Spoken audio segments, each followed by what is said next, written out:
Pour ceux qui étaient absents ce matin, je m'appelle Johanna Miraculeux. Johanna Miraculeux ny anarako a. Misy taona niara-niasa tamin'ny vehivavy tamin'izaho interne en gynécologie obstétrique. Ny lohateny hojerentsika androany dia hoe ny fitondrana voka sy ny plana famonjena. Ny fitondrana voka sy ny plana famonjena. Iza raha maromaro ity lohahevitra ity. Ny tapany voalohany dia ny fotoana mialohan'ny fitondrana voka, zany hoe mialohan'ny fironana zazakely. Période périconceptionnelle ny antsoina azy. Avy eo ny 3 volana voalohany, 3 volana faharoa, 3 volana fahatelo ny andro farany ary farany ny fihetsen-jaza izay miafara fiterana. Voalohany ary ny fotoana mialohan'ny fiforonana zazakely. Inona izany? Io ilay fotoana mialohan'ny fitondrana voka. Avant la conception et avant la grossesse. Matetika dia manomboka amin'ny fanirian'ny ray aman-dreny anankiroa, faniriana mafy anana zaza hiteraka. Faniriana mafy hampitombo ny isan'ny olona amin'ny fianakaviana. Faniriana mafy anaparitaka ny fitiavana. Raha tianareo fantatra ny hamafin'izany faniriana izany dia miresaha amin'ny vehivavy anankiray izay tsy nety nahazo zaza nandritra ny taona maro, niezaka foana kanefa tsy nety nahazo. Ohatra amin'izany ao amin'ny baiboly ohatra ao amin'ny Genesis Genesis tantaran'ilay Asy Israely. Tena mafy ny faniriana ka niady mihitsy izy ireo mba ahazo zaza. Tsara fantatra nefa fa ny ray aman-dreny amin'ny fotoana io dia efa tia sahady ny zanany. Eny fa na dia mbola tsy misy aza ilay zaza. Efa manana planina ho azy ireo sahady izy na dia mbola tsy misy aza izy. Toy izany ihany koa fantatsika fa Andriamanitra dia tiantsika ary manana planina ho antsika. Eny fa na dia taloha nisy itsika aza. Vakitsika izay voalazan'i Jeremia 1:5. Hatry ny fony anao tsy mbola noforoniko tany an-kibo no efa fantatro, ary hatry ny fony anao tsy mbola teraka no efa nohamasiniko sy notendreko ho mpaminany ho an'ny firenena. Efa tiantsika sahady Andriamanitra, eny fa na mbola tsy nisy aza isika. Faharoa, ao aorianan'ny fiforonan'ilay zaza dia misy fifaliana lehibe. Zay fa misy ilay zaza. Misy an'ilay zaza amin'ny farany ao anatin'ny kibon'ilay reny. Na dia efa nanana planina sy fitiavana an'ilay zaza ireo ray aman-dreny talohan'isy iny. Rehefa tena misy izy dia mitombo avy roa eny izany planina sy fitiavana izany. Raha ny tena marina mandritra ny 3 volana voalohany dia manao échographie ny reny bevoka mba hahafantarana ny datin'ny fitondrana voka. Amin'ny fotoana io dia refesina ilay zaza vao niforona izay amin'ny ankapobeny dia milimetatra vitsivitsy. Alevy sary an-tsaina ny eny ahafahalian-dray aman-dreny mahita ny fisian'ny zaza izay mbola vao milimetatra vitsivitsy. Alevy sary an-tsaina ny ahafahalian-dray aman-dreny maheno fidoboko ny fony ilay zazakely. Toy izany ihany koa amin'Andriamanitra. Vao niforona isika dia efa nisy fifaliana tany an-danitra. Efa nisy planina ho antsika sy fifaliana ho antsika ihany koa tany. Vakitsika Salamo 7:30-5:50 ka hatramin'ny 9:40. Ny tenako tsy niafina taminao, fonina natao tao amin'ny afinao, ka noforoninao hisendrika tany ambany tany. Ny masonao efa nahita na dia fony tsy mbola ary fady aza ao, voasoratra teo amin'ny bokonao avokoa ny andro voatendry. Fony tsy mbola nisy na dia iray akory aza. Hitanareo amin'izany ny tombam-bidy izay omen'Andriamanitra antsika, na dia vao milimetatra vitsivitsy monja aza ny halavantsika. Toy izantsika ary tsara ny malala fa ny 3 volana voalohany no fotoana mety ahatonga ny reny ho afa-jaza indrindra. Na dia hoe misy foana aza izay risika izay mandritra ny fitondrana voka rehetra. Mitombo kokoa izany risika izany mandritra ny 3 volana voalohany. Izay no mahatonga ny ankamaroan'ny ray aman-dreny tsy milaza ny vaovao mahakasika ny fitondrana voka raha tsy aty aorian'ny 3 volana voalohany. Ahoana ny fisehoan'izany hoe afa-jaza izany? Ny atao hoe afa-jaza dia hoe mivoaka avy ao amin'ny tranonjaza ilay zaza. Tapaka hatreo ny fifandraisana misy eo amin'ilay zaza sy ilay reny. Raha fitinana izany mba ahatonga an'ilay zaza ho velona hatrany dia tokony hifandray amin'ilay reny mandrakariva. Izay ihany tsy mila manao ezaka ilay zaza mba hitomboana. fa mila mifandray rehefa tapitra ny telo volana dia efa afaka mahita endrikendrik'ilay zaza isika eo amin'ny 12 herinandro eo zany amin'ny ankapobeny efa manomboka voaforona ny akamaroan'ireo taova manandanja indrindra ao amin'ilay zaza aorin'izay dia fitombona amin'ny angeza sy alava ny tena mba nitoerana fa amin'ny ankapobeny dia efa miforona avokoa ny zavatra rehetra vakitsika lioka toko 12 fahafito zao voalaza fa na dia ny volondohanareo aza dia vao isa avokoa aza matahotra fa mihoatra noho ny tsintsina maro ianareo hitanareo rehefa tonga amin'ity faran'ny telo volana ity ndray aman-dreny ka mahita ilay zanany mirefy santimetatra vitsivitsy mahita ny zanany mivoatra trany dia tena efa faly talanjonareo ray aman-dreny toy izany ihany koa Andriamanitra dia tena finaritra sy liana ny amin'ny zavaboariny na dia mbola kely aza izy hitantsika ary raha fitinina hatramin'ny voalohany fa alohany namoronana azy dia efa nirina ilay zaza efa tiana efa manana toerana eo amin'ny fianakaviana manodidina ny fotoana niforonany ilay zaza dia efa misy planina mipetraka ho an'ny fiainany efa mahaliana ny olona rehetra ny momba ilay zaza hijanona kely eto isika sao dia développer, former, d'être un bébé en tant que tel. On voit donc que l'enfant a déjà une place, un héritage, avant même qu'il existe de manière pleine et entière. Et si, finalement, ary sao dia mba sary manohatra ny fitombona kristiana ary ny fitondrana voka ao amin'ny baiboly ary sao dia mba hoe lay hoe fiforoanan'ilay zaza dia amin'ilay hoe amin'ny fotoana izay miaonany ilay olona izay mbola tsy kristiana amin'ny Kristy amin'Andriamanitra izany hoe efa tia an'ilay kristiana Andriamanitra na dia mbola tsy miseho azy ny maha-kristiana azy na dia mbola tsy misy vokatra miseho eo aminy tena mahaliana Luka 15:15 dia milaza hoe lazaiko aminareo fa isy fifaliana toy izany any an-danitra ny ampanota iray izay mibebaka rehefa hita andray aman-dreny fa ho bevoka ilay vehivavy fifaliana manahoana re izany andeha ho toizantsika ny mahakasika ny fitondrana voka telo volana faharoa misy fotoana telo manandanja mandritra ny fitondrana voka izay tsara fantatsika herinandro 12, herinandro 12, herinandro 12 herinandro 12 manao ekografia ilay reny amin'io mba ahitana sao dia misy fahasamponana ilay zaza jerena ny amin'ny antsipriany hita ihany koa amin'io hoe lasa vavy ilay zaza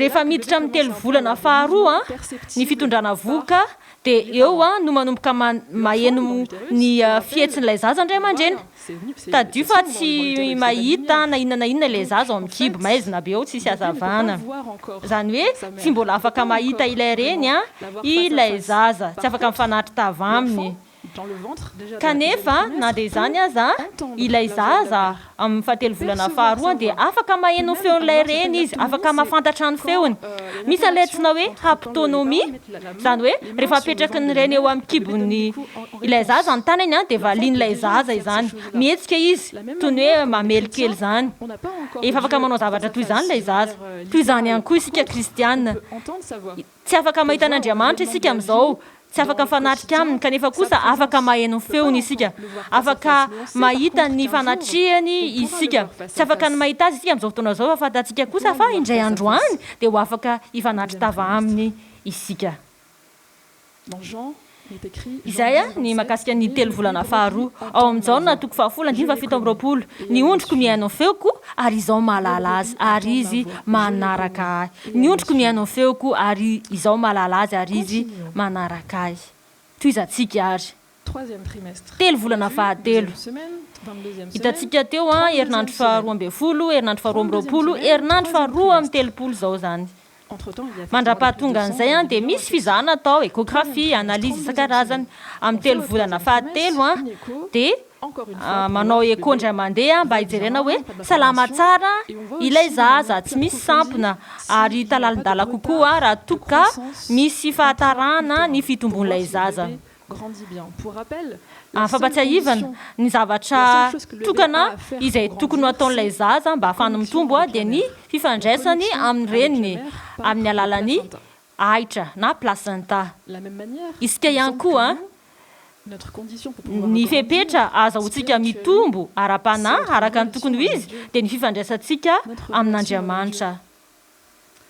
Amin'ny telo volana fahatelo dia manao an'ilay antsoina hoe étude Doppler ny reny. Inona moa zany? Ny Doppler dia fizahana ny lalandra izay mampifandray ny reny sy ny zaza. Izany hoe mijery raha misy fifanakalozana tsara eo amin'ilay reny sy ilay zaza amin'ny alalan'ny lalandra. Tena zava-dehibe izay satria raha toa ka mifandray tsara ny reny sy ny zaza dia afaka mitombo tsara ilay zaza. Raha toa ka misy tsy fetezana eo amin'ny lalandra dia tsy afaka hitombo tsara ilay zaza.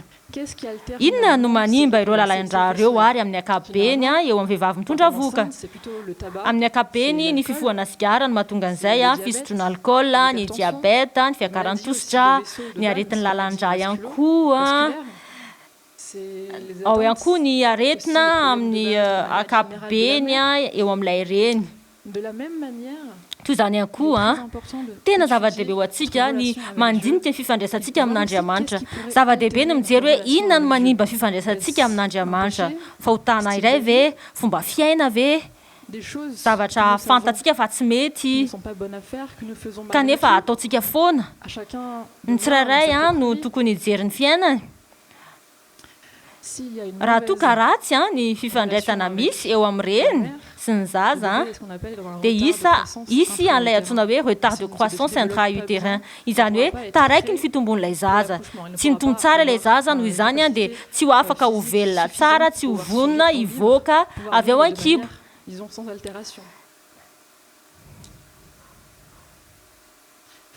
Tsara ihany koa ny mahafantatra fa amin'ny telo volana fahatelo dia efa manomboka misafidy anarana ho an'ilay zaza ny ray aman-dreniny.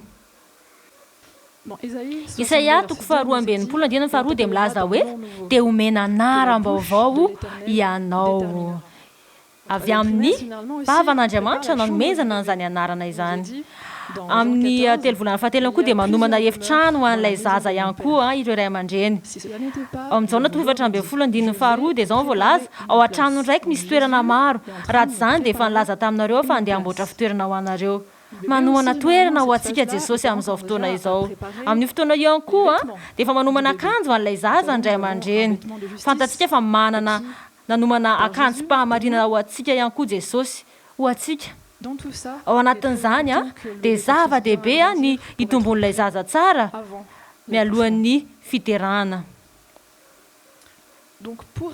Ampatsiahivintsika kely ary fa maniry sy tiantsika Andriamanitra mialohany nahaterahantsika sy mialohany ny ahafantarantsika azy. Mifaly amin'ny fisitsika izy na dia mbola mirefy milimetatra vitsivitsy ara-panahy aza isika. Mampitombo antsika Andriamanitra ary manamboatra efitrano ho antsika ary manome anarana ho antsika, manomana akanjo ho antsika. Efa misy toerana azo antoka fanomana ho antsika ao anatin'ny fianakaviana. Tiany ny ahavonina antsika mialohan'ny farany. Ary sao dia ilay fiterahana dia maneho ny andro farany. Ny andro farany. Herinandro fa 7:30, fa 4, fa 1:40. Eo no ambara fa afaka mivoaka ilay zaza amin'ny ankapobeny. Arakaraka ny toerana io. Rehefa manakaiky io fotoana io dia manomboka maheno manaikitra ilay reny. Tsy manaraka fotoana na hoe rythme io amin'ny voalohany. Indraindray misy tontolo andro amin'ny alina. Eno ilay izy fa tsy tena hoe marary. Matio 4:20 fa enina dia milaza. Ary andriady sy filazana ady ianareo, koa mitandrema aza matahotra fa tsy maintsy tonga izany nefa tsy mbola tonga ny farany. Mbola fiantomboan'ny farany izany. Rehefa manakaiky ny farany ny fitondrana voka dia manao ekografia mifanakaiky kokoa. Hitantsika teo hoe herinandro 12, 13 sy 12:30 ny fanaovana ny eko. Izay rehefa manao ilay izy dia manao amin'ny 12:30 dia avy eo manao amin'ny 4 dia avy eo afaka 3 andro, avy eo afaka 7 andro. Ijerena hoe mitombo tsara ve ilay zaza, misy fifandraisana tsara ve eo amin'ilay reny sy ilay zaza. Manao ilay hoe étude Doppler. Tena zava-dehibe io. c'est aussi une phase qui peut tsara ihany koa mahafantatra fa io fotoana sarotra ho an'ilay zaza io fotoana farany io. Ce qui est aussi intéressant, c'est que vers la fin de la grossesse, au bout des 9 mois, ny zavatra malina dia zao amin'ny fiafaran'ilay fitondrana vohoka farany 8 volana dia il tarde quand même le bébé. fantatra hoe efa akaiky ilay zaza nefa ohatrany hoe mahatsiaro koa ohatrany hoe efa ela be vao ho tonga ilay zaza, manomboka miareraka ilay vehivavy leo marina hoe misy fifaliana ao anaty ao fa albesiny sisa fa misy koa ilay fahatsapana hoe ela vao ho tonga izy kanefa sady mahatsapa koa hoe mety ho tonga amin'ny fotoana rehetra ilay zaza na alina na andro tampoka io dia mety ho aingana be mihitsy ny fandehan-javatra. Vakitsika petera faharoa toko fahatelo andininy fahasivy ka hatramin'ny fahafolo zao voalaza.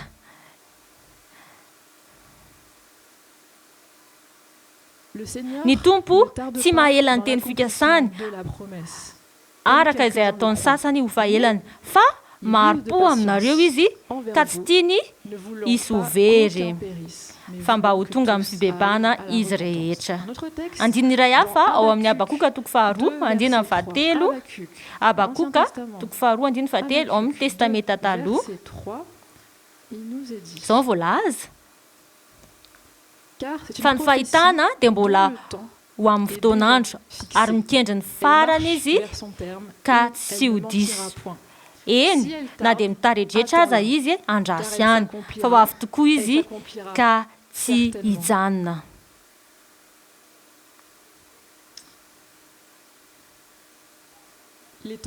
Toizantsika hatrany ny andro farany, ny fihetsehan-jaza, ny fahasamihafana misy eo amin'ny hoe fihetsehan-jaza tena izy sy tsy tena izy dia ny fahatsapana manaikitra izay matetika manaraka ritma miamifanakaiky hatrany hatrany sady mihamanain-taina no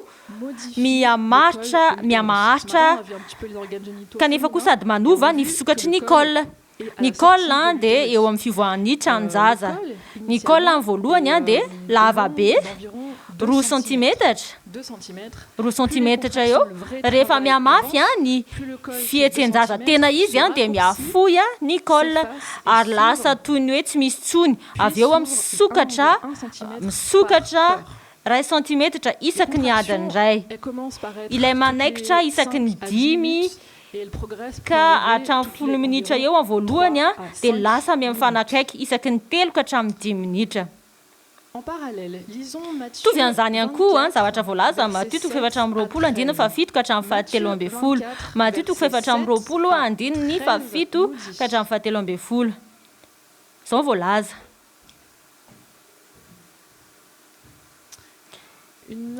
Fa isy firenena hitsangana hamely firenena ary isy fanjakana hitsangana hamely fanjakana ary isy mosary sororon-tany amin'ny tany samihafa fa izany rehetra izany no fiandohan'ny fahoriana na faharariam-piterahana. Ny Baiboly dia manambara amintsika fa isy fanaintainana izay mihafanakaiky sy mihamafy kokoa ary dia ho atolony ho amin'ny fahoriana ianareo ka ho vonoiny ary ho alan'ny firenena rehetra ianareo no ny anarako ary amin'izany andro izany dia ho tafitohina ny maro ary ifampiapanga sy ifankahala izy ary isy mpaminany sandoka maro hitsangana ka hamitaka maro ary no ny haben'ny tsy fankatoavan-dalàna dia hamangatsika ny fitiavan'ny maro fa izay maharitra hatramin'ny farany no hovonjena. Maharitra sy sarotra ny fihetsehan-jaza ho an'izay miteraka tsy misy péridurale mazava ho azy izany hoe nasiana anestesia fa ny fihetsehan-jaza tsirairay kosa nefa dia mitondra antsika mihamanakaiky ny farany. Izany ihany koa no miseho amin'ny andro farany araka nambaran'i Jesosy hiasarotra trano ny zava-miseho izy toe-javatra mihamifanakaiky mihamanain-taina arakaraka ny fandehanan'ny fotoana kanefa fantatsika fa ny fanaintainana tsirairay ny fitsapahana tsirairay dia mampanatona antsika amin'ny farany fa ny fanantenana tsirairay dia fanantenana ho atsika. Tsara ny mahafantatra fa ny fanantenana tsirairay ihany koa dia mampanatona antsika ny ray. Ilaina ihany koa ny malala fa rehefa miamifanakaiky sy ny fihetsehan-jaza dia miamisokatra tsikelikely ny tranonjaza 1 cm isaky ny adiny iray vetivety kokoa noho izay amin'ny voka faharoa amin'ny ankabeny. malina ny mahalala fa rehefa tena manakaiky ny farany iny a betsaka ny vehivavy tsy ndretra fa misy ny vehivavy izay manana izay fahatsapana ohatrany hoe andro fahoriana lehibe zany ina ny dikan'izany ohatrany hoe tsy vita nitsony tapitra ny heriny tsy vitako tsony io tsy vitako ny amoaka nyity zaza ty vita zay tsy fahatsapana fotsiny fa tena misy hormona mihitsy a mahatonga an'izay misy hormona miakatra ambony be a amin'ny farany izay mahatonga izay fitsapana izay vakitsika matio toko fa 4 andininy faraiky amin'ny roapolo matio toko 4 andininy faraiky amin'ny roapolo zao voalaza fa amin'izany andro zany dia isy fahoriana lehibe izay tsy mbola nisy toazy hatrizay ny andohany zao tontolo zao ka mandraka ankehitriny sady tsy hisy intsony hitantsika zany fa ity andro fahoriana lehibe ity a dia ara-paminaniana ary na dia eo zany andro fahoriana zany dia eo foana ilay ray izay tsindrin-daona ny ahita ny zanany tonga ary ny fiterahana ny fiterahana dia mety ho vetivety mety ho aingana be mety ho elaela arakarak'ilay olona amin'ny ankapobeny a tsy mihoatra ny adiny iray sasany tonga ny fifaliana ny ranomaso ny fahatsapana homaivana taoriany ezaka be natao a sy ny fotoatsarotra mahaliana ihany koa nefa fa zava-mitranga amin'ny alalan'ny hormona ilay fahatsapana fa na dia niaina ireo zavatsarotra be ireo aza ilay reny dia adininy avokoa ireo fanaintainana rehetra ny fahasarotana izay tsapany sy ny ainany na dia ora maromaro aza izy a tsy nisotro sy tsy nihinan-kanina vakitsika Isaia toko 5:17 zao voalaza Isaia toko 5:17 voalaza hoe fa indro izao mahary lanitra vaovao sy tany vaovao ka dia tsy ho tsarovana intsony ny taloha na omby ao an-tsaina akory aza hitantsika rafitinina fa manana ray izay tiantsika isika eny fa na dia tsy mbola ary aza isika izay manana planina ho antsika manomana toerana efitrano antsika anarana vaovao akanjo vaovao manara-maso antsika izy a ary mikarakara antsika amin'ireo dingana tsirairay ny fitomboantsika ary ho avy andray antsika izy a rehefa vonina isika anomana antsika izy ho vonina ary ho ataony tsara izany amin'ny alalan'ny fifandraisantsika aminy hitantsika ry ankehitriny fa miamfanakaiky hatrano ny fihetsehn-jaza hitantsika izany amin'ny alalan'ny zava-miseho amin'izao fotoana zao akaiky ny fotoana hitantsika androany a fa asian'Andriamanitra ny sinihany a ny voary rehetra ny taova ny sela ny taova rehetra eny fa na dia ny taovam-pananana aza ny ADN amin'ny fitondrana voka sy ny fiterahana dia ahitantsika ihany koa ny tanana sy ny toetran'Andriamanitra ny tanjona tsy hoe mba hikarakara tsara ny vatantsika fotsiny ihany fa ihany koa mba ahitantsika ny tanany sy ny toetrany ny vaovao mafaly dia izao akaiky ny farany isika ary tsy ho ela dia ahita ny raintsika tsy eto ny fanantenantsika ilayntsika ny fiomanana ara-nofo ara-tsaina ara-panahy mialohan'ny fiaviany amin'izay eritreritra izay a no amaranako a hitay anareo any eny tompo ao anatin'ny fanantenana amen